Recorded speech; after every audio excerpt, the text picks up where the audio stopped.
Shalom, naïvi que vous a ébélé, branché dans la chaîne Nabino Sentinelle TV.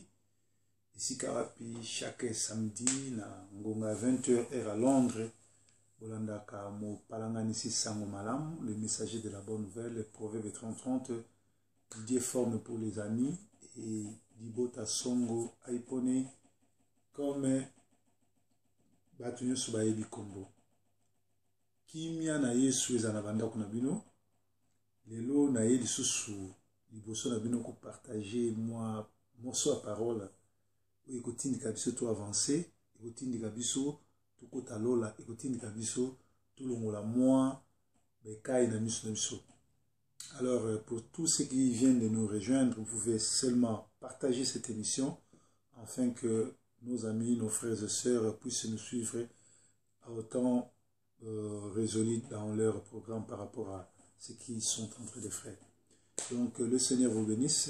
Nous sommes là, nous sommes le messager de la bonne nouvelle. J'aime vraiment pas être appelé pasteur parce que la plupart des pasteurs congolais ont abusé. Et voilà pourquoi je préfère que vous m'appeliez les messagers Proverbe 30-30, parce que quand je viens de la part de Dieu. Et aujourd'hui j'ai un grand message qui est intitulé « Gardez-vous des faux prophètes ». Gardez-vous de faux prophètes, c'est un avertissement que notre Seigneur Yoshua Amashia fait à ses disciples, à ceux qui les suivaient, à ceux qui vont les suivre, à ceux qui aiment l'Église, à ceux qui aiment le royaume de cieux.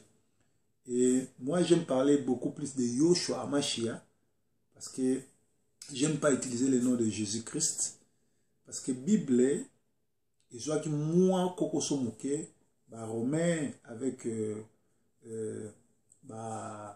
Romain avec Alexandre le Grand, qui a changé, touchaki, combo, longola, combo, manipula moi Bible Mouké. Alors pour distraire, j'aime pas utiliser le nom de Jésus-Christ, j'aime utiliser son vrai nom, le vrai de Dieu. Le nom de Dieu, c'est Yoshua Mashiach, le Dieu qui sauve, le sauveur, l'éternel, le Dieu qui sauve, c'est ça, Yoshua Mashiach. Alors, je vais lire la Bible. Nous sommes dans... Je prends mes lunettes. Permettez-moi même de porter des lunettes. Nous sommes dans 2 Timothée 3, premier verset au 3e verset. Or, sachez ceci, qu'au dernier jour, il surviendra des temps difficiles, car les hommes seront idolâtres, avares, vains, orgueilleux, blasphémateurs, désobéissants à leurs parents et à leur mère, ingrats, profanes, sans affection naturelle, sans fidélité, calomniateurs, incontinents, cruels, haïssant les gens de bien, traîtres, là j'ai entre 4, traîtres, téméraires, enflés d'orgueil, amateurs de volupté plutôt que de Dieu, aimant beaucoup le monde que Dieu.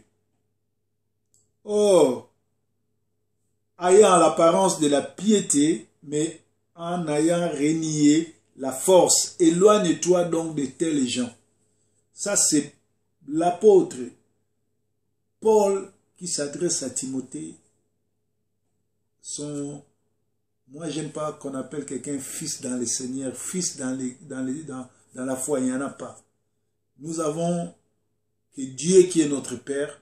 Nous avons des guides spirituels. Par exemple, tous ceux qui me suivent, comme je vois ma sœur Christelle Longo, elle est tout le temps là avec moi. Je suis son guide spirituel. Je ne peux pas dire que Christelle Longo est ma fille. Non.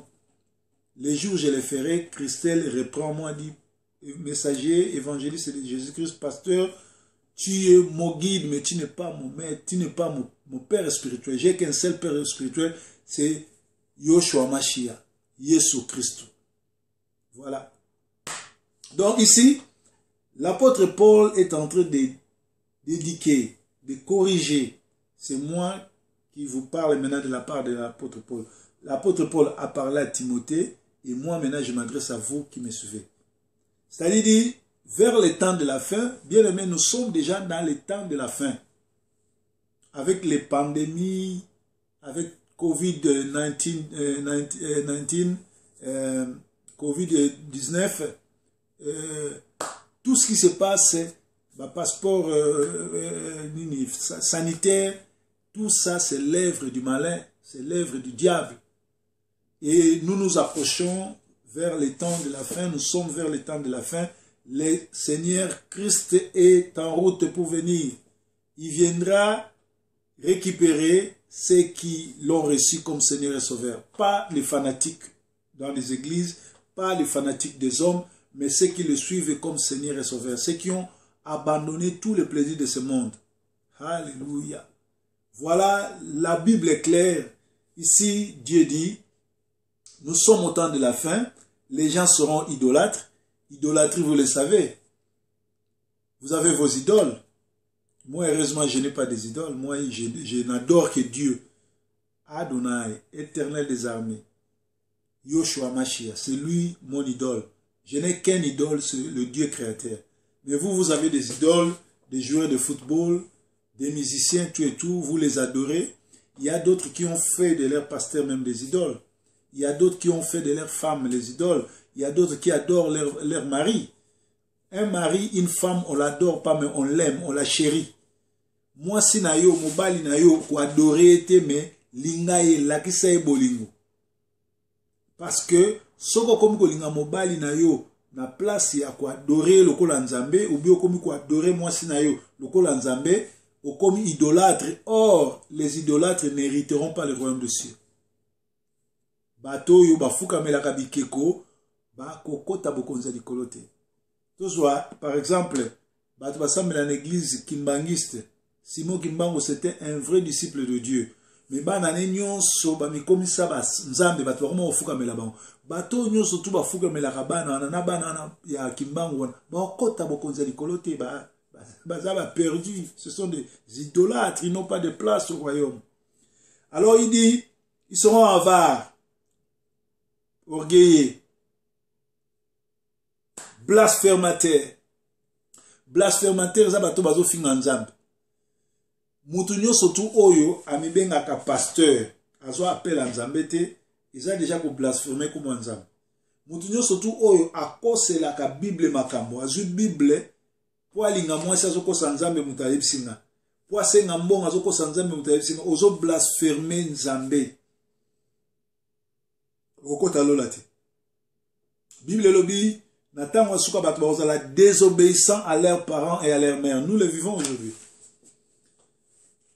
Biso, tant otokoli, moi je me souviens, s'il y a une fois j'ai discuté avec ma mère ou mon père, déjà par rapport peut-être à business, ou na tinda ke loko ba sali ndenge ba kwa ko salate, na oseton, mais na yebi na zala ba réserve que c'est ma mère, c'est mon père.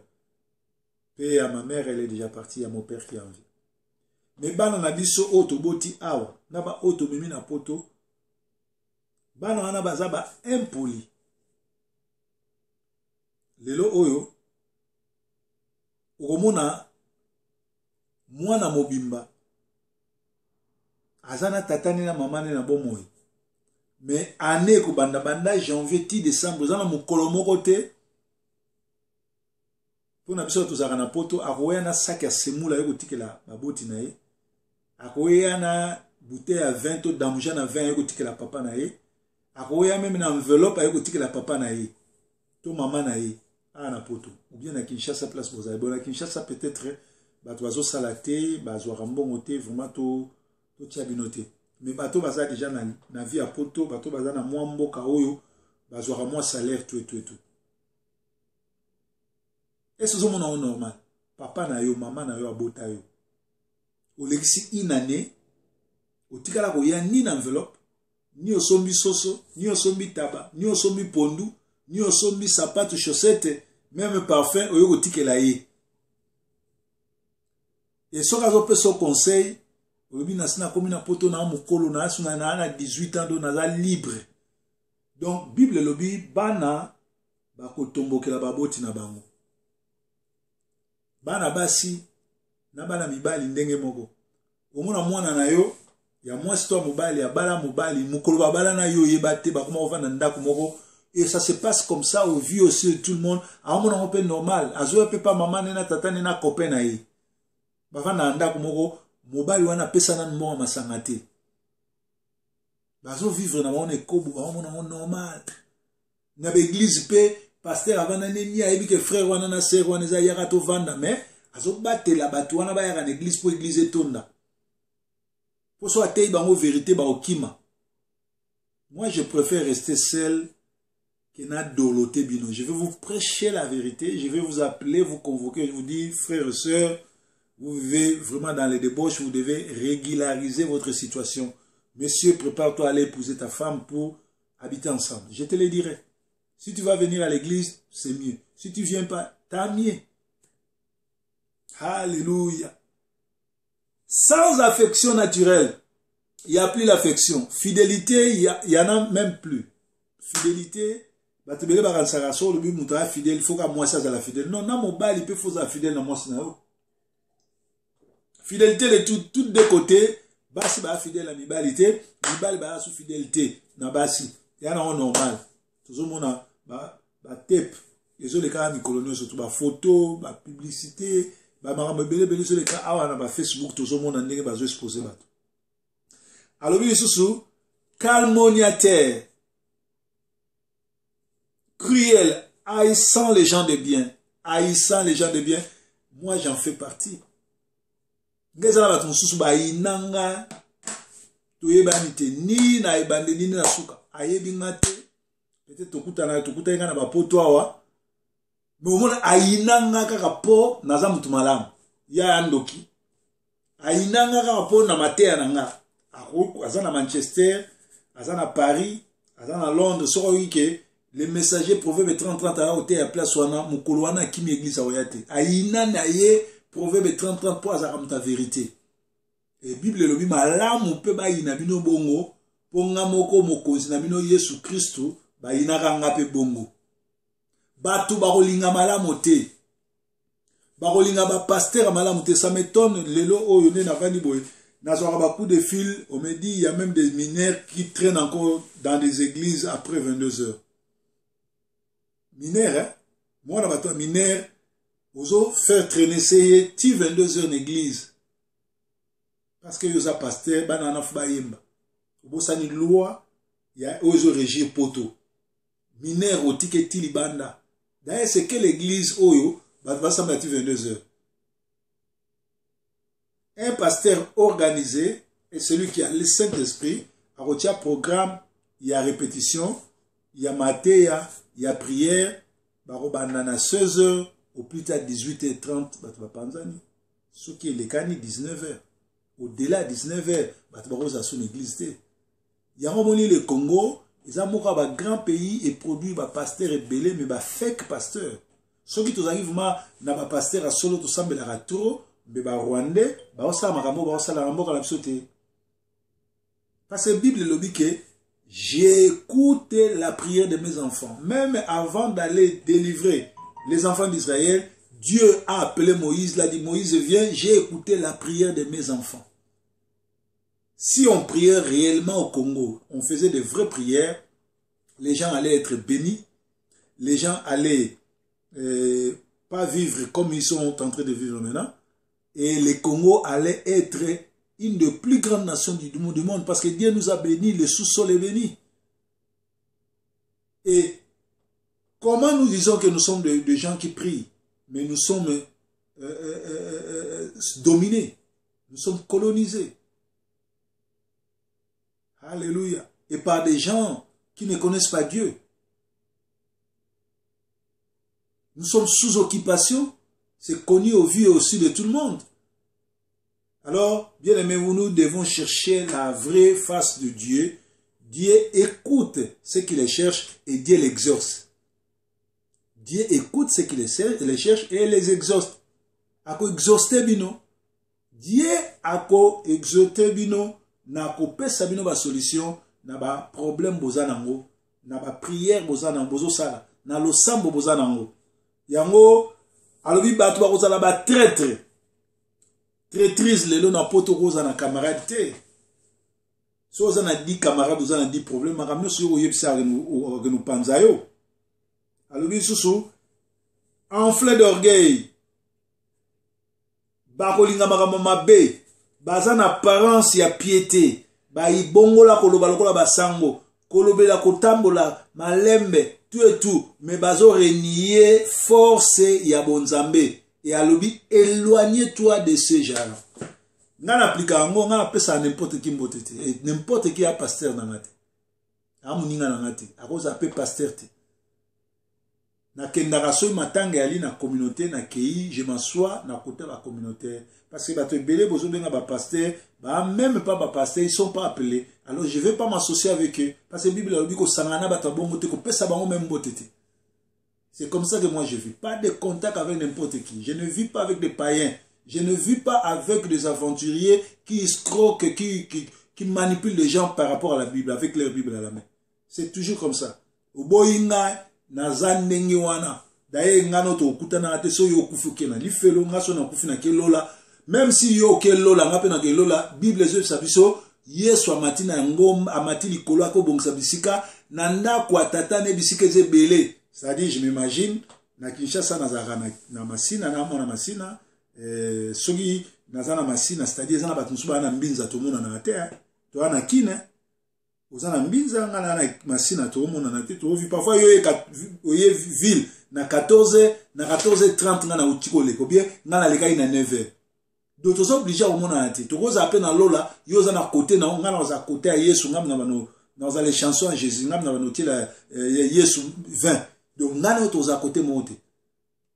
Voilà, Bible dit bato bongo éloignez-vous d'eux. Et ce qui toke na Matthieu 7:15 et je sabi sonini Matthieu 7:15 ezoloba awa Matthieu 7:15 ezobiso awa. Or gardez-vous de faux prophètes qui viennent à vous en habit de brebis mais au-dedans sont de lourds aviseurs. Vous les connaîtrez par leurs fruits. Cueille-t-on les raisins à des épines ou les figues à des chardons?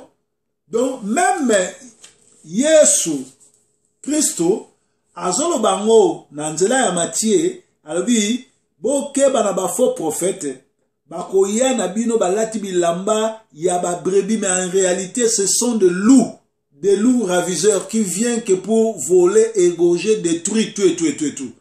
Donc to komi na tango asuka bien aimé to komi na tango oyo bato balingi bola mote bato bazana bolingo te bato bayebi bola mote bato bayebi reconnaissance te. Mais Bible zoloba yo ozamona nzambe continue na kosala bolamu. Soko ozamona nzambe continue na kosala bolamu. Kokipete ba oyo bazo saloma be, kokipete ba oyo bazo finga, kokipete ba oyo bazo tonga, kokipete ba oyo ba oloba mabe, mais sala bolamu. Alléluia. Alléluia. Nazo répondre ndeko. Awucho komina.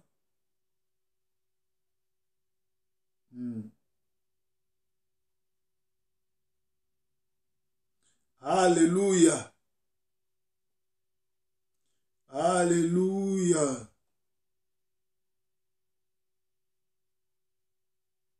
Donc bato bazali ennemi ya bato malamu. Soko za muto malamu bayiniyo. Swango balingi bango na bango bato mabe. Église bandoki nyonso bakocha pasteur na bango poa. Église banchor nyonso tu bakei. Église lo baka vérité balingi yango te. Pasteur lo baka vérité balingi ete. To komi na tango asuka. Tango yango esengeli moto na moto abongama. Abongola motema na ye. Moto na moto ayebake to komi na tango ya suka kolo aala nzela zoya. Basinye oyo ya bato bazoyinana.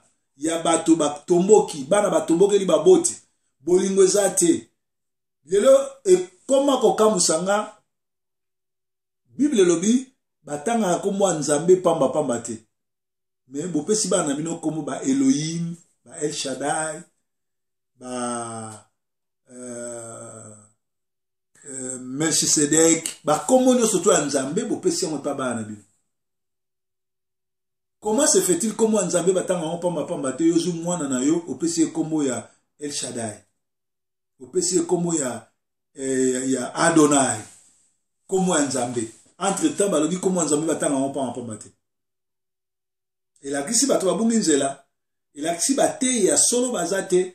Yango biso tozoya kaka kozong sa pendu la heure ko sabino ke to komi na tango asuka bokonzi na likolo. Ezana nzela Yesu Kristo eza lisolo te, eza makambo solo vraiment eza masapote, ana nzela akoya et akoya kozwa ba oyo ba yamba ye lokola Nzambe pe mobikisi. Kozala fanatique ya église na ote, kozala fanatique ya pasteur na ote, ko kende na église oyo pasteur ya mwasi azote ate parce que Bible lobi Nzambe a permetaka mwasi atele matin na lisanga ya basantu. Mwasi akoyi kote ya basi bango na bango. Mais mwasi akoya te na église basantu batondi ya te. Mais lelo komi monnaie courante. Ils sont ça la manango. Au vie aussi de tout le monde. Alléluia. Voilà bandeko. Tozo lobela likambo ya ta ya suka toke bana ba faux prophète. Ba faux prophète. Bazoya na ba fausse prophétie, na ba fausse enseignement, na fausse sainteté. Au moni eloko makasi eza na vie na yo ezali doctrine. Soko bimi na sainte doctrine. Auquel il fait. Ba doctrine a l'okute komi. Bible. Ba komi kote kango. Baptême, ba komi kozo misusu a drapeau. Ba misusu soki ya kosokola batumai. Tout. Mate e koma ndenge ya ndenge. Bolimis. Kombo ya Yoshua Mashi ya batanga asute. Pasteur akoya abandi kokumisa makambo na ye. Oliate ya sango malamu po bato babongana. En réalité nga soki na ye na 40 minutes tozo passer nazo kotalisa bino ke mokili bebi to kangama na Nzambe Yesu azoya. Nazo kotalisa bino vie na ngate, nazo kotalisa bino connaissance na ngate, nazo kotalisa bino makambo na salate. Nazo ya kotindika bino to bimana masumu, to se repentir, to kende epa Nzambe parce que lole ali li felo yali. Ezana mutu moko ta otika la libela na sa mokili ya. Biso tu tokokufa. Mais tant tokokufa, ba okabola. Ba msuba ke na gauche, ba msuba ke na droite. Ba na ba ke na droite. Ba oyo ba ke na droite, ba o ba kufi dans le Seigneur. Yango tozo sengaka na bato, liwe koya. Mwana na Nzambe abanga aliwa te. Mutu ayambi Yeshua Mashi abanga aliwa te. Mais esengeli okufa kati na liwa. Okufa kati na bonzambe plutôt. Parce que so okufi kati na bonzambe, okei na droite à père, oko passer éternité na yo na kati ya pembeni ya nkolo. So okufi na kati ya masumu, oko passer éternité na yo na kozika moto. Or biso no surtout to experimenta moto, to experimenta nyonso. Tu expérimenter nyonso. Alors, nous sommes en pleine émission, sauf bien après 30 minutes, nous avons assisté. En pleine émission. Vous bien ça vraiment émission, nous avons direct, donc vous avez dérangé. Sauf bien dans 30 minutes, nous avons assisté. Bien aimé, le Seigneur dit, yeba makambouana. Parce que si tu yebi makambouana, tu otambola na lima, tu ozala ba proa ya ba faux prophète te. Na sisa balobi hors d'entre eux sont ceux qui se glissent dans les maisons et qui tiennent captifs les femmes chargées de péchés et agitées de diverses convoitises. Sur na Matthieu 23, 14, au moment banani oyo ba faux prophète na ba faux pasteur baza ko kanga bango ezali un ba femme oyo bazali chargé de péché. Baso batonna na posa mokili. Baso batonna na posa ya chair. Baso batonna na moyibi na kindumba na koloka. Nde batondi na ba église. Mususu banani. Basi oyo bazali na convoitise. Bazali na diverses convoitises. Donc balingi komona te muninga sombaki. Muninga tambolaki. Muninga kendeki boy. Ale yepe aye kokende koluka bisimba simba et pas ba prophète wana akosakola pona nga mususu aza prêt même abima na prophète wana po il semblerait nzamba prophète wana kopambola so basali ekobo. Ça c'est quel Dieu que vous priez? Bato bakendaka na losambo po kolo Yesu asikola bango, kolo Yesu asokola bango, makila ma Yesu etangaki na Golgotha et purifier corps, âme, esprit na yo, elongola masumu na yo, ozonga mo santo po ete o continuer nzela nzambe. Mais oya lelo komi lokola mutu alaki na salite ake komi kotisa de olia kende na dusha soka na savon atela ye ake komi bwaka na kati ya potopoto. Boyebi kaka ngulu ndenga mi bwaka na potopoto. C'est ce qui se passe na l'église alelo. L'église ya solo yali, ba pasteur ya solo bazali, basali na nzambe o bazo continue koteya sango malamu bazali, nzamba pambola bango. La plupart basali na nzambe wana bato bakolinga bango te, bakokutana na facilité te, mais bo continuer parce que mutu abenga biso azali plus que ba oyo bazo bundisa biso. E mukolo na suka tokotatu lelonga. Hallelujah. Hallelujah. Bon, bango batondi na masumu, batondi na convoitise, bakeko batama na sima ya mangomba, na sima ya bamoziki. Esika bazola kisa bilamba, esika bazola kisa omona aye na kati église azana choral, chef a choral abala me azanga makamu na ye. Pasteur pa yebi yango olobelo omonte. Aye na église, pasteur azo yebise yo bale nante base bele bali abazana badoki. Luka oyo luka. Dota azo base bele bazana badoki luka ozo luka. Base batupe amabala bazawana. Me ye pasteur azo yebisa ndeko wana ye luka oyo luka obali akopeso doki. C'est vrai ozwa doki mais après doki. Doki amasumu après okesani. Leo okufoke na lifelo. Mikanda to benga ngo mikanda to wana ngo posa na se ya mokili awo. Soko okufi, nationalité, passeport, ba séjour, etikala. Na kati ya communauté, oza na ba exemple ba tuboni, oyo yebi azwaki nationalité, oyo yebi azwaki ba séjour a libela, oyo yebi azwaki ba sorta mikanda nyonso tu oyo ba pesaka na poto, akufa tika ngo ke na mote. Ben de notre vivant, ce que nous devons retenir, ce que nous devons chercher à avoir, c'est la vie éternelle. La vie éternelle, on le reçoit comment? C'est en acceptant Yoshua Mashiach comme Seigneur Sauveur, se repentir, abandonner le mal et suivre la voie de Dieu. C'est facile. Alléluia. Alléluia, c'est facile. Donc nous sommes au temps de la fin. Nous sommes tous au besoin mona oyo, ezali, ba pasi nenge zaka, so moi sa ninga bota. Moi si so ninga bota, ba douleur d'enfantement et ça la capacité. Ba oyo, baza ba papa ba na ba yebi, ba o ba sista, moi si ne so ninga bota ba yebi, ba rolo ba ndenge ni moi sa nyokama. Et ça ndenge moko na période tozali, tozo vivre église, tozo vivre douleur d'enfantement parce que Yoshua Mashiach aza prêt. Ba prophétie na yenyo surtout elobama et comme pembene ki ne komi kokisama. Yango tozo sentir douleur o d'enfantement. Yango tozo sentir biloko tout ezo salama na communauté na biso. Yango tozo sentir ba vrai ba komi ba faux ba komi ba vrai. Yango tozo sentir injustice et komi normal. Yango omona mutu akende na église asambelaka 10 ans 15 ans. Akutana na nzambe te. Et je vous apprendrai même que parlant en langue lelo na kati ya l'église eza lukuta. Parce que Bible lobi ce que mutu azolo ba langue mosusu faut interpréter. Ce qui vous interprète ate bo kangamino. Mais ndenge ni lelo na kati ya matonga ba parler en langue ya libe interprète ate. Et les gens continuent à parler, pourtant ils devaient fermer leur bouche. Parce que s'il n'y a pas l'interprétation, c'est-à-dire que ça ne vient pas de Dieu.